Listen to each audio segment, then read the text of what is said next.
کہتے ہیں کہ عورتیں آج کل ہر دنیاوی کام کر سکتی ہیں اور کر رہی ہیں، پردے کا اہتمام ہو یا نہ ہو، لیکن صرف مسجد میں ان کا آنا جانا منع کہا جاتا ہے، جس سے وہ دین سے بالکل کٹ جاتی ہیں۔ تو کیا احناف کے ہاں اس کی اجازت ہے؟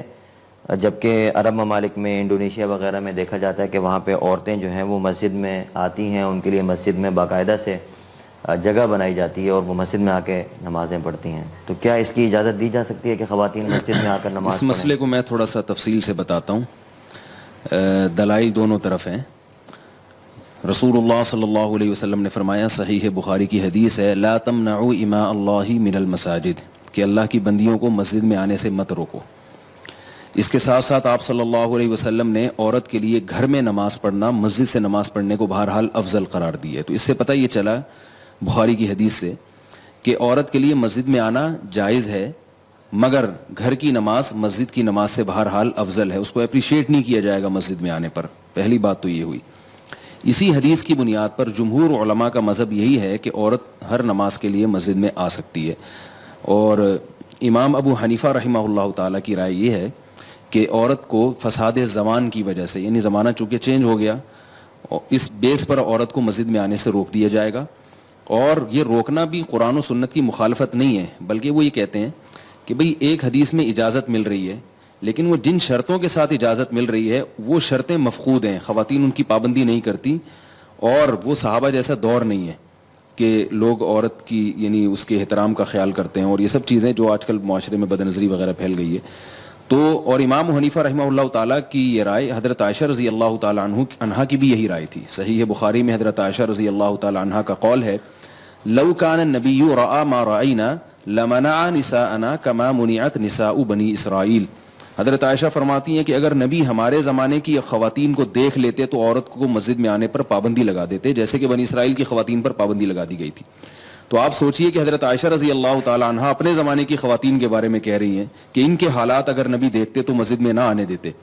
تو مزاج نبوت ایک ہے نا، نبی صلی اللہ علیہ وسلم کا قول اور آپ صلی اللہ علیہ وسلم کا کلام، اور ایک ہے نبی کا مزاج۔ تو امام ابو حنیفہ رحمہ اللہ تعالیٰ نے اس اپنے قول میں حدیث کی مخالفت نہیں کی ہے، یہ فقہ علماء احناف نے، بلکہ مزاج نبوی کو سمجھائے کہ دو بڑے فساد ہیں، ان میں زیادہ بڑا فساد کس میں ہے؟ تو وہ یہ سمجھتے ہیں کہ زیادہ بڑا فساد مسجد میں آنے میں ہے، جبکہ آنے کی کوئی ترغیب بھی نہیں ہے۔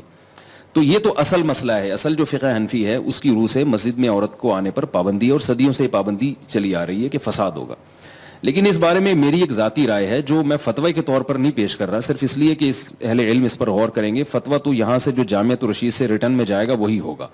تو میں ایک ذاتی رائے علماء کے غور کرنے کے لیے، اور اس کو میں ممبر پہ بھی بیان کر چکا ہوں، کہ جیسے کہ سائل نے کہا کہ اب خواتین ہر جگہ جا رہی ہیں، بازاروں میں بھی جا رہی ہیں، اور یونیورسٹیوں میں بھی پڑھنے کے لیے جا رہی ہیں، مدارس البنات میں بھی جا رہی ہیں، اور فلم دیکھنے بھی جا رہی ہیں سینما گھر، اور پتہ نہیں کیا کیا کرنے جا رہی ہیں۔ نہیں آ رہی تو کہاں نہیں آ رہی؟ مسجد میں۔ امام ابو حنیفہ کے دور میں عورت کہیں بھی نہیں جا رہی تھی، تو اس کو کہا کہ بھائی مسجد میں بھی نہ ہو، گھر کی چار دیواری میں رہو۔ اب خواتین ہر جگہ جا رہی ہیں، اب مسجد میں آنے پر پابندی لگانا، میں یہ سمجھتا ہوں کہ میری ناقص رائے ہے کہ اس پر اثر نو غور ہونا چاہیے۔ بعض لوگ یہ کہتے ہیں کہ جب وہ مختلف جگہوں پہ جا رہی ہیں ہم سے پوچھ کے تھوڑی جا رہی ہیں، وہ جانا بھی غلط ہے، تو ہم مسجد میں کیوں آنے دیں ان کو؟ میں یہ عرض کرتا ہوں کہ ہم سے اگرچہ پوچھ کے نہیں جا رہی مگر بہرحال جا رہی ہیں، تو جو فتنہ ہونا تھا وہ ہو گیا۔ اب ایک خیر کی جگہ تھی مسجد، جو اسلاف کا دور تھا نا، اس میں عورت کو گھر کے اندر وہ خیر کی تمام چیزیں معلوم تھیں، یہ معلوم ہو سکتی تھیں جو مسجد سے جن کا تعلق تھا، دینداری تھی، اسلامی حکومتیں تھیں۔ اب عورت کو گھر میں دین نہیں ملتا، اگر کسی خاتون کو گھر میں دین مل رہا ہے تو ٹھیک ہے، وہ نہ آئے مسجد میں۔ اب خواتین کو گھر میں دین نہیں ملتا، گھر میں ٹیلی ویژن ہے، واٹس ایپ ہے، فیس بک ہے، دنیا کی ہر چیز ان کے پاس موجود ہے۔ اب اس میں جناب ان کو سارے قسم کے مختلف تفریحات کے پروگرام مل رہے ہیں، تو مسجد سے جو ان کا تعلق ہے نا وہ آہستہ آہستہ ختم ہوتا جا رہا ہے۔ آپ کہہ سکتے ہیں کہ ٹیلی ویژن پہ مذہبی چینلز بھی تو آتے ہیں، تو ٹیلی ویژن پہ جو مذہبی چینلز آ رہے ہیں ان کا بھی آپ حشر دیکھ لیں کیا ہے۔ جو مذہب کے نام پہ چینل چل رہے ہیں ان میں بھی ایک آدھ ہی بمشکل صحیح ہوگا، باقی تو وہ بھی فساد پھیلا رہے ہیں۔ تو مسئلہ یہ ہے کہ فقہ حنفی کی جو بنیاد ہے وہ یہ نہیں ہے کہ عورت پر مسجد میں آنے پر پابندی ہے، ایسا نہیں ہے، تو حدیث سے ثابت ہے۔ اصل یہ ہے کہ فساد کس میں ہے، تو فقہ حنفی میں فساد کی وجہ سے پابندی ہے۔ میں یہ عرض کرتا ہوں کہ اگر آنے میں فساد کم ہو اور نہ آنے میں فساد زیادہ ہو تو فقہ حنفی ہی کی روشنی میں آنے کا حکم دیا جائے گا ان کو، یعنی آنے کی حکم نہیں، اجازت دی جائے گی۔ لوگ یہ کہتے ہیں کہ یہ کیسی بات ہے کہ اس زمانے میں مسجد میں آنے میں فتنہ تھا عورت کا اور اس زمانے میں فتنہ نہیں ہے, یہ کیسے ہو سکتا ہے؟ میں یہ کہتا ہوں کہ یقیناً اس زمانے میں فتنہ ہے, لیکن نہ آنے میں جس نوعیت کا فتنہ ہے وہ بہت بڑے درجے کا فتنہ ہے.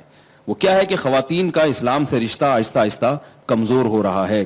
آپ دیکھیں کہ جن علاقوں میں خواتین مسجدوں میں جاتی ہیں, میں نے وہاں دیکھا ہے کہ ان کا مذہب سے رشتہ مضبوط ہوتا ہے, اور جن علاقوں میں خواتین مسجدوں میں نہیں جاتی ان کا مذہب سے رشتہ کمزور ہے. تو فتنے کی نوعیت چینج ہو گئی ہے.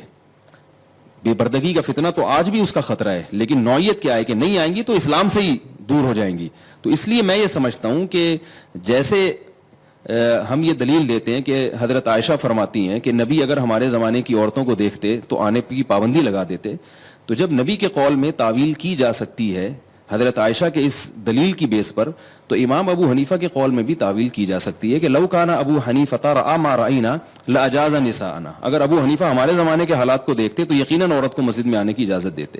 تو اس لیے میری ایک ٹوٹی پھوٹی ناقص رائے ہے جو علماء کے غور کرنے کے لیے میں پیش کر رہا ہوں کہ اس زمانے میں خواتین کو, بنات کے مدرسوں کا بھی تو صدیوں سے ہمیں کوئی تصور نہیں ملتا نا, لیکن مدارس البنات کی اجازت کیوں دی گئی کہ بھائی یونیورسٹیوں میں جا رہی ہیں, ڈاکٹر بن رہی ہیں, انجینئر بن رہی ہیں, تو عالمہ کیوں نہیں بن رہی؟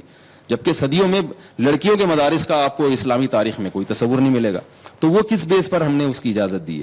ہاں یہ ضرور ہے کہ نماز میں جو خاص طور پہ وہ نمازیں جن میں بیان ہوتا ہے ان میں اگر اجازت دی جائے تو پھر خواتین کو فائدہ زیادہ ہوگا, جیسے جمعے کی نماز ہے. بعض لوگ یہ کہتے ہیں کہ اس کے لیے نماز میں بلانے کی کیا ضرورت ہے, بیان میں خواتین کو آنے کی اجازت ہے, تو دین کی تبلیغ تو بیان سے ہوتی ہے نا, نماز سے نہیں ہوتی. اس اشکال کا جواب یہ ہے کہ نماز میں ایک اٹریکشن ہے, نماز پڑھنے کے لیے جب لوگ آتے ہیں تو بیان بھی سن لیتے ہیں, صرف بیان کے لیے مسجد میں آپ لوگوں کو بلائیں گے تو نہیں آتے. اس کا تو علماء کو, یعنی جو مساجد کے ائمہ ہیں ان کو تجربہ ہے. آپ دیکھیں جمعے میں کتنے لوگوں کا رش ہوتا ہے, کیونکہ جمعے میں بیان کے ساتھ نماز ہوتی ہے. عید میں کتنا رش ہوتا ہے, کیونکہ عید میں بیان کے ساتھ نماز بھی ہوتی ہے. ویسے ہی اگر آپ صرف بیان کے عنوان سے مجمع رکھیں گے تو لوگ نہیں آتے. جمعے کی مثال آپ کے سامنے ہے. تو خواتین کو آپ اگر کم از کم جمعے کی نماز کی اجازت دیں تو اس کا فائدہ یہ ہوگا کہ ان کا مسجد سے رشتہ جڑے گا, وہ بیان بھی سنیں گی, ان کا ایک تعلق قائم ہوگا مسجد سے, اور اس کی برکتیں انشاءاللہ میں یہ سمجھتا ہوں کہ ظاہر ہوں گی, کیونکہ ابھی دور بہت زیادہ چینج ہو چکا ہے, تبدیل ہو چکا ہے. اب اگر خواتین کا آپ نے مسجد سے تعلق ختم کر دیا تو وہ پھر ان کا تعلق سینما گھروں سے مضبوط ہوگا, ان کا تعلق ٹیلی ویژن کے ساتھ مضبوط ہوگا. امام حنیفہ کے دور میں گھر میں شوہر کے ساتھ مضبوط ہو رہا تھا تعلق, اور اب تعلق جو ہے نا وہ بہت, تنظیم اسلامی والوں نے اس سال تراویح میں خواتین کو بہت بلایا, جیسے کہ وہ ہر سال بلاتے ہیں. تراویح میں بہت ساری خواتین آتی ہیں, پھر درس قرآن سنتی ہیں. کسی نے مجھ سے آ کے شکایت کی کہ یہ تو جائز نہیں ہے, خواتین کا تراویح میں اس طرح سے فقہ حنفی کی روشنی میں جائز نہیں ہے, اور ان کی بھی بر صغیر میں اسی پر عمل ہو رہا ہے, تو یہ کیوں ایک الگ رائے کر رہے ہیں؟ تو میں نے ان سے کہا کہ اگر یہ خواتین کا اجتماع یہاں نہ ہوتا تو یہ خواتین ابھی طارق روڈ کی سڑکوں پہ گھوم رہی ہوتی, رمضان کی راتیں اس طرح سے ضائع کر رہی ہوتی. ابھی انہوں نے کسی خیر کے کام میں لگا دیا, ان کو تراویح میں لگا دیا, عبادت میں, اور ساتھ ساتھ تفسیر میں لگا دیا. تو اگر وہ نہ لگائیں تو نتیجہ یہ نکلے گا کہ وہ شاپنگ سینٹروں میں اپنے ٹائم کو برباد کریں گی. تو یہ بہت بڑی جو مجمع خواتین کا, یہ میں سمجھتا ہوں علماء کے ہاتھ سے نکل جائے گا, اور ان کے ایمان کے جو ہے نا لالے پڑ جائیں گے اگر ہم نے اس پر اثر نو غور نہیں کیا. باقی یہ ہے کہ اگر کوئی عالم یہ سمجھتا ہے کہ میری بیوی کو گھر میں پورا دین مل رہا ہے تو ٹھیک ہے, وہ کہے کہ بیگم تمہیں کیا ضرورت ہے جانے کی. میں ایک عوام کی بات کر رہا ہوں, تو یہ میری رائے ہے جس پر غور ہونا چاہیے. باقی یہ کہ فتویٰ جب تک جے ٹی آر پہ میں اپنی ذاتی رائے کے اظہار کے لیے نہیں بیٹھا ہوا یہاں, یہ جامعہ کا فتویٰ نہ سمجھیں آپ اس کو. جب تک تحریری طور پر جامعہ کی طرف سے یا کسی بڑے ادارے کی طرف سے کوئی فتویٰ نہیں آتا تو اس وقت تک اس کو میری ذاتی رائے ہی سمجھا جائے.